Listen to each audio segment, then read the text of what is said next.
저는 사실 가정을 이용했던 것 같아요. 그럼 하나님은 과학으로 증명되어야 되지 않을까요? 이 과학이라는 것 자체가 인간이 만들어낸 거여서 신을 설명할 수 없는 것 같아요. 이번에 초원에서 만든 비저너리스라는 모임과 공동체에서 단장을 맡게 되셨고 안녕하세요 여러분, 초원의 김민준입니다. 오늘은 페어펫의 최바울 대표님을 모셨는데요. 최바울 대표님은 저랑 벌써 8년지기의 형동생이자 또 사업가 선후배 관계입니다. 저희는 토스 스타트업 서바이벌 대회 파운드에서 함께 우승한 관계이기도 한데요. 오늘은 최바울 대표님을 모셔봤습니다. 안녕하세요. 최바울입니다. 저는 자랑스러운 크리스천이고 최바울이라고 합니다. 페어펫이라는 회사를 운영하고 있고요. 강아지들의 출생신고부터 해서 동물병원 멤버십, 펫보험, 다양한 펫 관련된 생이주기의 문제들을 해결해주는 토탈 케어 펫 서비스를 운영하고 있습니다. 제가 바울 대표님을 알았을 때는 네. 이름이 최바울이 아니었잖아요. 그쵸. 계기를 한번 알려주시면 좋을 것 같아요.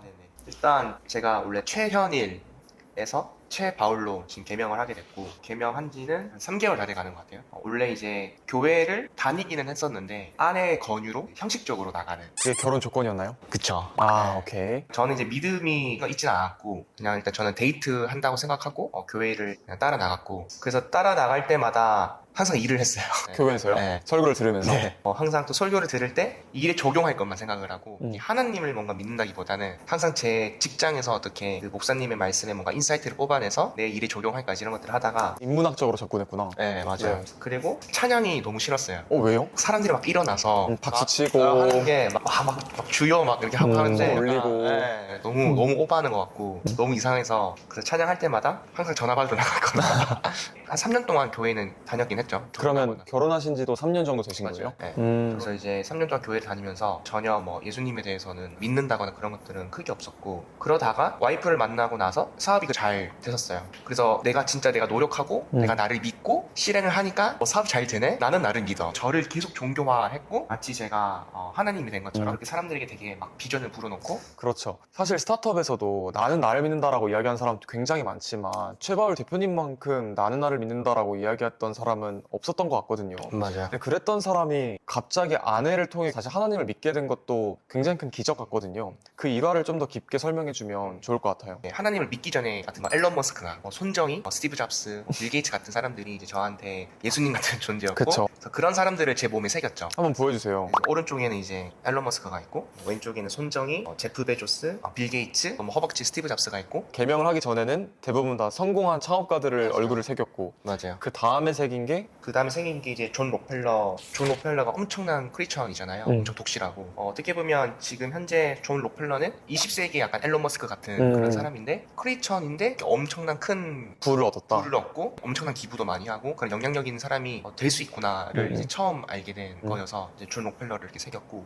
예수님은 제가 이제 전인격적으로 만나게 되면서 가장 존경하는 CEO라고 생각을 해서 이렇게 하게 됐고요. 그럼 예수님은 어떤 의미로 대표님께 기업가라고 생각하시는 거예요? 제가 그 전에 몸에 새겼던 앨런 머스크나 손정희 같은 사람들의 무엇을 저는 존경하냐를 생각을 해보면, 단순히 돈을 많이 벌려고 하는 게 아니라 인류에게 필요한 게 무엇인지, 그리고 또 문제점이 무엇인지 사업적으로 스마트하게 접근한다는 게 굉장히 동기부여가 됐었고, 그게 참 그리스도 정신이랑도 되게 맞닿아 있는 게, 기독교라는 종교가 가장 핵심이 뭘까? 저는 그 이타심이라 생각을 하거든요. 다른 사람들을 위해 존재하는 예수님이라는 사람은 이타심을 기반으로 한 기독교라는 저는 주식회사를 이제 만들었다고, 거기 CEO라고 생각을 하고 있고, 많은 사람들에게 단순히 좋은 제품을 공급하는 수준에서 끝나는 게 아니라 사람들을 구원해주고 생명을 살리는 이제 그런 밸류를 주면서 기업처럼 정말 이렇게 굴러가는 그런 생태계를 창조하셨기 때문에, 그런 점에서 어떻게 보면 예수님이 가장 위대한 CEO가이지 않을까. 예수님은 위대한 CEO다. 물론 이게 지금 말씀하신 비유가 교리적으로 맞는지 아닌지는 전 잘 모르지만, 근데 같은 기업가로서 들어봤을 때는 재미있는 네. 비유인 것 같네요.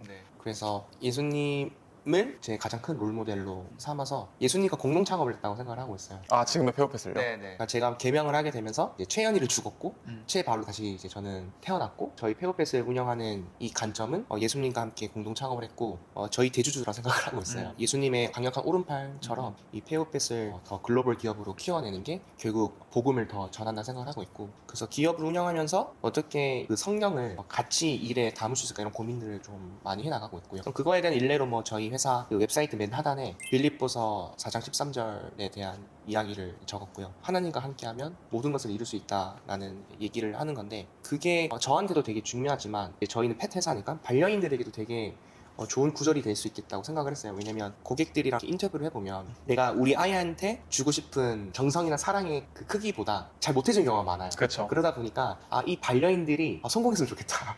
그리고 정말 하나님과 손을 잡고 본인의 하는 어떤 커리어라든지 일적인 성취를 크게 올려서 강아지한테 더, 고양이한테 더 건강한 사료, 비싼 사료도 사주고 더 많이 시간을 보내는 그런 능력이 임했으면 좋겠다라고 해서 이제 사이트 맨 하단에 이렇게 성경 구절 같은 걸 적어서 항상 이제 일터에서 어떻게 하나님과 함께 할 수 있을까, 예수님의 성령이 함께 할 수 있는 부분들이 뭘까, 이런 고민들을 많이 해나가고 있고요. 최근에는 또 사내 예배를 시작을 하려고 팀원들이 해서 전부 다 참석하나요? 아니요, 그렇게는 쉽지는 않을 것 같고요. 일단은 저희 팀원들 중에서 예수님에 대한 믿음이 있으신 분들 최소 저를 포함한 3명을 모아서 현장에 나가는 이제 그런 걸 생각하고 있어요. 대표님 회사는 막 주당 80시간 네. 일을 해야 된다. 네. 뭐 이런 성공을 위한 욕심을 갖고 있는 회사라고 네. 생각을 많은 분들이 하고 계신 걸로 알고 있는데 갑자기 페이스북에 나는 예수님을 믿는다고 간증 같은 고백문을 갑자기 빡 올리셨단 말이죠. 네. 그러면서 많은 사람들이 좀 의아했을 거예요. 맞아요. 왜냐면 거의 10년이라는 시간 가까이 우리가 봐왔던 대표님의 모습은 나는 나를 믿는다 이런 이야기를 했는데 어느 순간 대표님의 모습은 이름까지 개명할 정도로 갑자기 강한 확신과 의지를 보여주셨고 어쩌다가 기독교인지 왜 불교와 천주교가 아닌 왜 개신교인지도 궁금하고 그럼 아내분은 어떤 노력을 하셨을 것 같거든요. 저는 결혼을 했으니까 가정이라는 게 있고, 그러면 페오펫이라는 회사의 대표로서의 채 바울이 있고, 또 가정 내에서는 가장으로서 채 바울도 있는데, 회사로서의 채 바울 대표는 누군가에게 존경이 될 수도 있고, 또 누군가에게는 되게 멋진 영감을 줄 수 있는 그런 삶일 수 있는데, 과연 가정은 어떠한가에 대해서는 굉장히 부족한 부분이 많았던 것 같아요. 뭐 예를 들어서 제가 이제 인류에 되게 약간 미쳐있다고 저는 생각을 하거든요. 인류에 네, 대해서 인류에 대해서. 사업적으로도 인류에 대한 생각이 많다는 거죠. 맞아요. 그러니까 결국에 내가 왜 사업을 하느냐라고 생각을 해보면 결국에 더 많은 돈이라든지 뭐 더 좋은 집이라든지 이런 것보다도 결국 우리가 사는 세상은 정말 그 은혜로 가득한데, 저는 그 은혜가 종교적인 건 아니었고 선조들, 그러니까 일제감정기 때나 독립투사하시는 분들한테 굉장히 큰 영감을 이제 얻었어요. 내가 이때까지 선조들한테 되게 많은 도움을 받았고 내가 지금 사는 세상은 절대 내 힘으로 된 게 없다. 그래서 그분들에게 되게 공로가 크다고 생각하기 때문에 선조들이 쌓아온 것 덕분에 저희가 이런 맞아요. 환경에서도 창업을 네, 할 수 있었죠. 네. 그래서 그런 것들을 저는 후대 세대들에게 돌려주고 싶고, 나도 누군가의 희망이 되고 싶고 누군가의 꿈이 되고 싶다라는 게 컸고, 그걸 결국 기업가라는 직업을 통해서 이루어야겠다 생각을 한 거거든요. 근데 그 모습들이 가정에서는 존경받지 못한 모습이었던 거죠. 이게 어쩌면 가정을 지킬 시간에도 회사에 집중하고 있었어요. 그래서 저는 아내가 아픈지 뭐 밥을 먹었는지 뭐 그런 게 궁금하지가 않았고, 아내도 사업을 하고 있다 보니까 그런 걸 물어봐줬으면 좋겠다라고 생각도 하지도 않았어요. 그냥 둘이 사업을 하고 있으니까 어떻게 보면 되게 비즈니스 파트너였던 거죠. 또 남자들은 또 밖에 더 많이 나돌게 되잖아요. 막 술자리도 분명히 있고 또 주말에 또 운동하러 나가고 이렇게 하면서 아내가 원하는 부분들에 대해서 많이 못 해줬던 것 같아요. 어느 날 아내가 인류냐 혹은 가정이냐라는 이제 질문을 저한테 했었어요. 인류냐 가정이냐 둘 중에 택일을 해라. 그러니까 어떤 게 더 중요한 것 같냐라고 했을 때 전 당연히 인류다라고 이제 얘기를 했고, 난 인류다. 네, 엄청난 기업가 정신인데요. 당연히 아내가 막 힘들고 죽어가고 하면 당연히 이제 챙기고 하겠죠. 근데 이제 뭐 질문의 요지 자체가 먼저 챙겨야 되는 거는 가정이긴 하지만 결국에는 인류가 중요한 거 아니냐라는 게 했고, 근데 뭐 어쨌든 아내 입장에서는 거기서 이 사람이랑 진짜 가정을 이끌 수 있을까? 진짜 이 사람을 가장이라고 생각할 수 있을까에 대한 부분이 이제 있었고, 아내의 항상 가장 절실한 기도 중에 하나는 제가 전인격적으로 예수님을 만나는 게 가장 큰 기도였었고요. 그리고 제가 기업 운영하는 되게 러닝 커브가 빠르잖아요. 그것만큼 이렇게 변화를 그래도 조금씩 잘 해왔었어요. 근데 이게 오래 가지 않는 거죠. 뭔가 강력한 중심이 없으니까 이게 좀 변화하는 것 같으면서도 다시 또 제 관성으로 돌아가고 일에 꽂혀 있으니까 아내 입장에 또 그게 또 스트레스인 거고, 그래서 되게 계속 좋은 남편이 못 됐던 것 같아요. 그래서 이제 어느 순간 아내가 진지하게 이제 얘기를 하면서 저희가 한 달 동안 별거를 하기로 했어요. 떨어져 지내서 생각할 시간 그냥 서로 생각하자. 앞으로의 우리 미래에 대해서 그런 이제 얘기를 하게 됐고, 저는 아내가 전인격적으로 그거를 만난다는 거를 굉장히 원하고 있다는 걸 알게 됐고, 저도 사실은 고민인 거예요. 왜냐면 나는 이게 안 믿기는데 잘, 그리고 제가 엄청 가학적이고 이성적이고 데이터적인 그 사고를 추구하다 보니까 예수님이 죽었다 부활했다 막 이런 얘기들이 논리적으로 말이 안 된다 생각하고 잘 모르겠는 거예요. 그래도 이제 제가 원래는 이제 회사가 조금 더 안정화되고 나면 한번 한번 성경 공부를 제대로 해보려고 했었어요. 아내가 그걸 원하니까. 그래서 여유를 가지고 하고 싶었는데 뭐 갑자기 이제 생각지도 못한 결과가 일어난 거죠. 그걸 이제 아내분이 먼저 통보한 건가요? 우리 좀 생각할 시간 그쵸. 갖자. 우리 가정에 대해 생각해보자. 네, 그렇죠. 그러면서 이제 위기의식을 느끼고. 그쵸. 미친 듯이 파기 시작했어요. 뭐 성경과 유튜브에서 목사님들 말씀 좀 많이 봤었던 것 같고, 그리고 많이 좀 검색을 해보면서 예수님이라는 인물 자체에 대해서 되게 좀 포커싱해서 많이 찾아봤어요. 그러니까 성경에 얘기들이 보면 약간 신화 같고 말이 안 되는데, 그거를 과학적인 자꾸 눈으로 제가 바라보지 말고 여기 무슨 의미가 있냐, 뭘 말해주려고 하는 걸까를 이제 생각해 보니까 저랑 그러니까 결론은 같더라고. 그러니까 결론은 이타심, 인류의 우리는 다른 더 어려운 사람들을 위해서 살아가야 되고, 물질적인 거라든지 사회적인 성공 같은 것들은 다 일시적인 것이다. 근데 저도 그렇게 생각을 하거든요. 근데 그게 저는 예수님이라는 그 통로로 연결이 되지 않았던 거예요.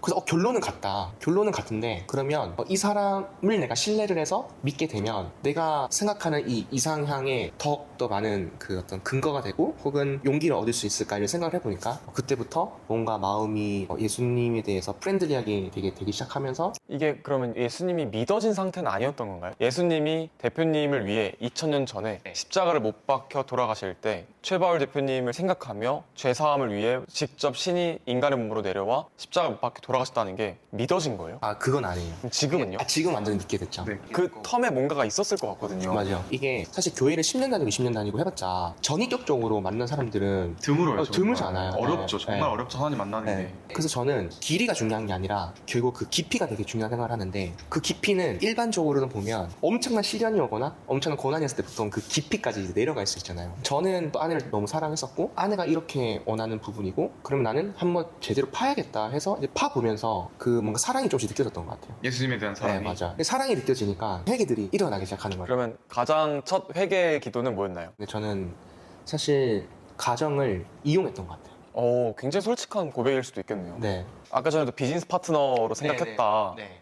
라고 이야기하셨는데, 자기 여자친구, 남자친구 혹은 배우자한테 시간을 제일 많이 쓸 수밖에 없잖아요. 그쵸. 자주 카톡하는 사람도 그럼요. 결국 이성, 그러니까 배우자. 그러다 보니까 저는 이 시간도 일하고 싶은 거예요. 그렇게 일이 좋아요? 그쵸. 근데 그게 저는 또 인류를 위한 거예요. 내가 일을 한 이유는 우리 전체 인류를 위한 일이다. 맞아요. 그렇기 때문에 가정에서 대화한 시간 또한 인류를 위한 이야기를 해야 된다. 모든 게 다 ROI가 나와야 되는 거예요. 모든 거에 ROI가 나와야 된다. 오케이. 그래서 예전에는 되게 아내한테 좀 뭐 그런 얘기를 많이 했어요. 왜 이렇게 요즘에는 더 공격적으로 회사를 하지 않냐. 아내분한테? 오케이. 왜 펀드레이징 안 하냐. 약간 투자자가 대표님한테 보통 하는 그죠, 그죠. 이야기들을 네, 네. 가정에서 일어나고 있었네요, 이야기가. 아내가 프로페셔널한 모습에 되게 반했군요. 반했었고, 이 사람이 일하는 모습을 볼 때 매력을 굉장히 이성적인 매력을 느꼈고. 굉장히 특이하네요. 네. 그래서 막 이 사람이 막 성공의 궤도에 올라갈 때 자극받고, 결국 이제 본질적으로 생각해 보면 나한테 이득이 된다는 거죠.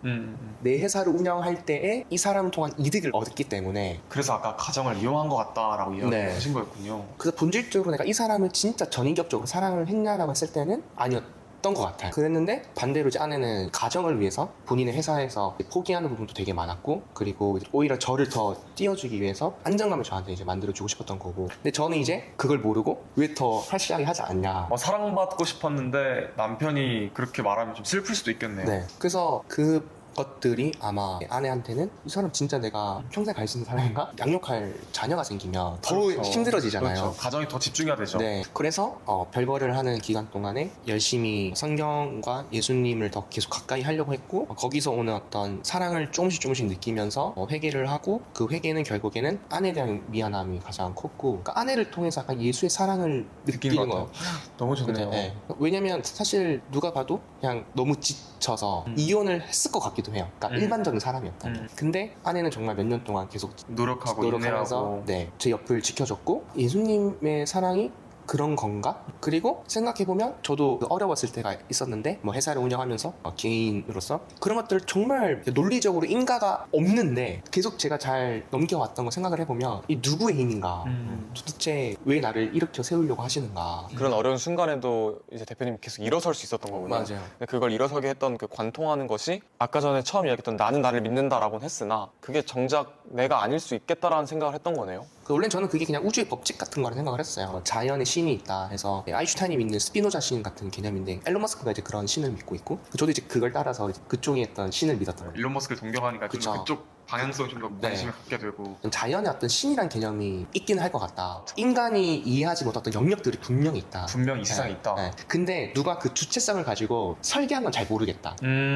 그게 하나님인지는 아직 모르겠으나 주체성을 갖고 뭔가 설계를 한 존재가 있다. 존재가 있을 것이다. 네, 이 세상 안에, 네. 이 지구와 우주 안에. 맞아요. 그걸 어떻게 느꼈어요? 신에 대한 관심이 없는데도 불구하고 느꼈다는 거죠? 그쵸. 느꼈던 것 같아요. 그럼 세상에 대한 고마움을 계속 받고 있다고 느끼는 거죠. 근데 그 고마움은 일제강점기 때 이런 선조들의 기여도 분명히 있지만 결국 이러한 정신들이 결국 내려오는 것들에 대해서는 뭔가 어떤 힘이 분명히 있을 거다라고 생각을 했었어요. 근데 그거에 대한 이제 초점을 예수님으로 가져온 거는 어쨌든 안에서부터 진짜 예수님이 존재할 수도 있겠다. 이 사람이 라는 가설을 갖고 접근해본 그렇죠. 거네요. 이 사람이 이렇게까지 헌신하는 거는 누군가가 정말 이 사랑을 보지 않은 이상, 그리고 비신론자라고 해야 되나? 네, 어쨌든 신이라는 개념 자체를 부정하거나 그냥 없다 하고 하는 사람들의 사고 구조를 보면 계속 과학적인 시선으로 이해하려고 하는 것 같아요. 근데 저는 과학적인 팩트보다는 결국 우리 삶에 어떤 의미를 줘서 우리는 어떤 변화를 만들어낼 수 있는가가 중요하겠다. 그게 세상에 더 좋은 믿음을 만들어내고 더 좋은 변화를 만들어낸다면 굳이 이게 과학적으로 검증이 되지 않아도 괜찮겠다라고 생각을 했어요. 그러면 하나님께서 과학을 만드신 거잖아요. 그럼 하나님은 과학으로 증명되어야 되지 않을까요? 물론 그게 믿음에는 네. 중요하지 않을 수 있지만 네. 이 영상을 보고 있는 아직 안 믿고 있는 사람들이 네, 네. 봤을 때는 네. 하나님의 존재는 그러면 인문학적인 것인가? 네네. 또는 그냥 종교적인 것인가? 네.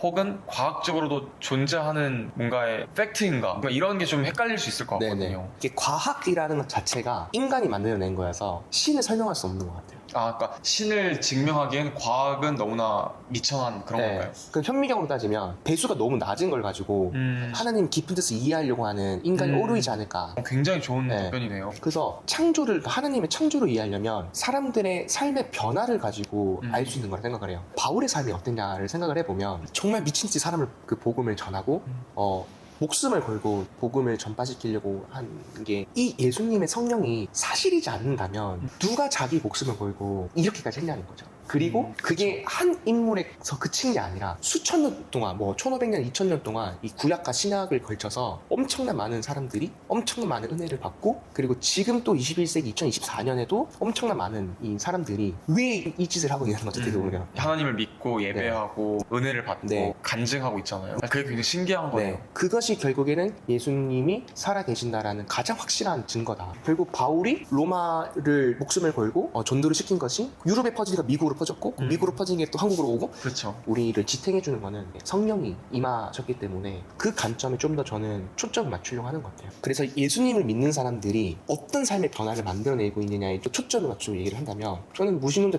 비신론자들이 할 말이 없다고 생각해요. 우리가 초원이 AI 기능이 있다 보니까 네. 뭔가 다 변증하게 되고 반론하게 되는 네. 느낌이 있었단 말이죠. 또 실제로 많은 믿지 않는 사람들이 그런 식의 접근을 하고 네, 있는데 그런 분들에게 이번 영상이 딱 필요한 내용이지 않을까라는 생각이 들어요. 네. 이번에 초원에서 만든 비저너리스라는 모임과 공동체에서 단장을 맡게 되셨고 아내분은 또 부단장을 또 맡게 네. 되셨잖아요. 그거에 대해서 또 한번 이야기해 주시면 좋을 것 같거든요. 네. 일단 저는 아직은 크린이라 생각하는데, 크리니가 뭐죠? 크리스천 어린이. 크리스천 어린이?